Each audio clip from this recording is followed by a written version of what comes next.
I've had the privilege to add some truly hard-to-find items to my collection over the decade I've collected retro video games. But there are few consoles I enjoy collecting for more than the TurboGrafx-16.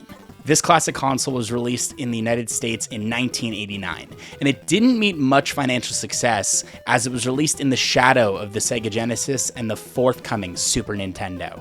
And beyond these obvious reasons for its failure, critics also panned the console during its release for not being nearly as powerful as its competition. Which is sadly true when you consider that this console touting 16-bit graphics was only running an 8-bit CPU that was modified to run a higher-end graphics. This console screams uniqueness, with its thin, sleek design, single controller port, along with an oddly short controller cable. And most iconic, its credit card-sized Hue card game format, which remains pretty much one of a kind. Also, not to mention, this console released in 1989 didn't have an AV port built into the console, which leaves you with a low-quality RF connection.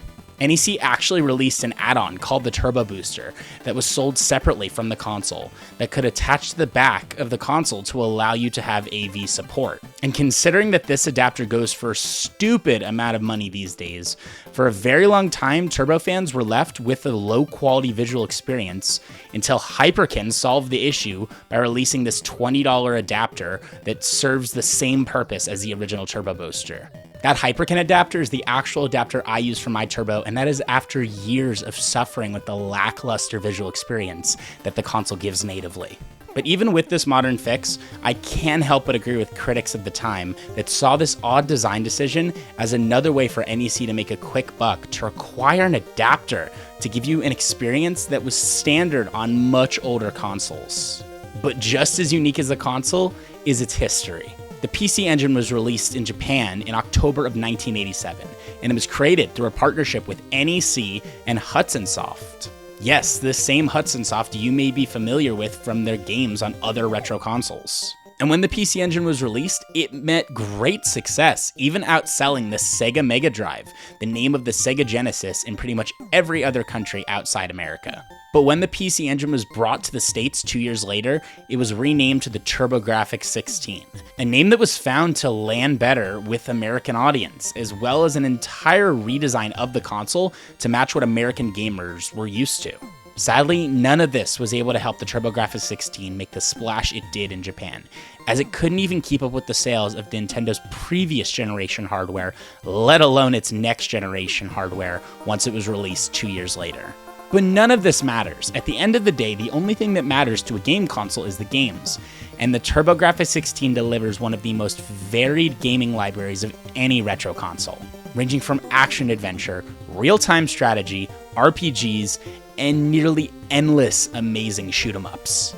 Now, pretty much the only negative collecting for the Turbo these days is the absolute ridiculous prices for pretty much every good game on this console. And sadly, some of the best games on the console are about as expensive as it gets when it comes to collecting retro games. But that doesn't change that the handful of games I do own for the TurboGrafx-16 are some of my favorite in my entire collection. Games like the legendary Axe, which was one of the launch titles for the system, which set a very good standard for what the system could do visually, and on a gameplay level. The closest game I could compare Legendary Axe to is early Castlevania games, mainly due to the stiff controls, similar enemy behaviors, and the equally iconic and frustrating knockback into bottomless pits. The only major complaint I'd give this game is it can border on unfair with some of its enemy placement, and a view that always seems to be slightly too zoomed in, causing you not to be able to see the full level, especially on levels where they're layered. But even with these flaws, Legendary Axe is significantly better than the pack-in title that the TurboGrafx-16 got. Keith Courage in Alpha Zone, which, although having some visually pleasing graphics, is one of the most hollow 2D platformers you could ever play. Repetitive and simple would be the best two words to describe this forgettable game.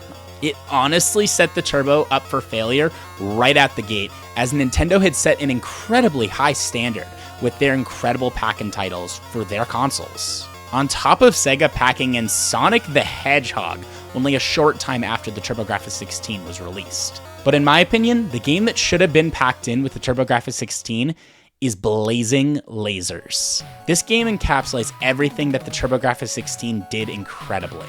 Even with the Turbo's less powerful hardware, Blazing Lasers moves at breakneck speeds and never suffers a moment of slowdown, no matter how much is going on the screen. And trust me, a crazy amount of stuff goes on the screen in later levels. This game sports flawless shoot-'em-up gameplay that begs to be played by any fan of the genre. This is due to fantastic graphics, tight controls, and varied power-ups that make this one of the best games on the console, and one I can't recommend enough. And as per those varied power-ups, I've personally never been able to beat this game without the combo of the Receptor Wave and the Shield. Now, there are nearly countless other games I could talk about for this console. As I said, the Turbo has one of the most varied and amazing libraries of any retro console.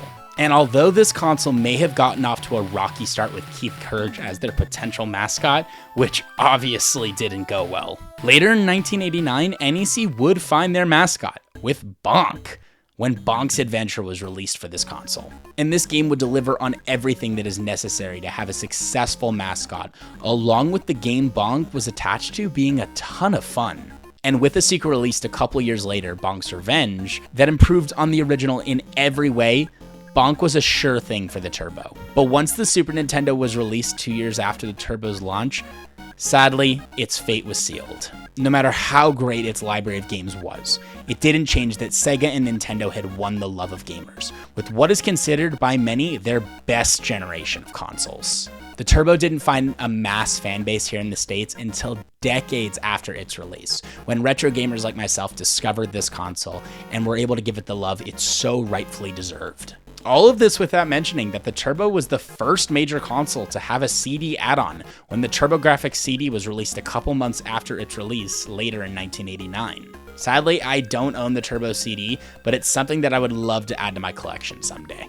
In conclusion, it may not be cheap on any level to collect for, but if you are a gamer or someone just passionate about the history of gaming, I encourage you to track down a TurboGrafx-16 and some of its amazing games and experience what this fantastic retro console has to offer, because I cannot recommend it enough. That's all for today's video, guys, but please let me know in the comments below, have you tried a TurboGrafx-16? And if you have, what games do you love for the console? Don't forget to like the video and subscribe. I will see you guys next week with a new video, and my name's Oliver. I'm the Retro Game Boy, and I'll see you guys next time.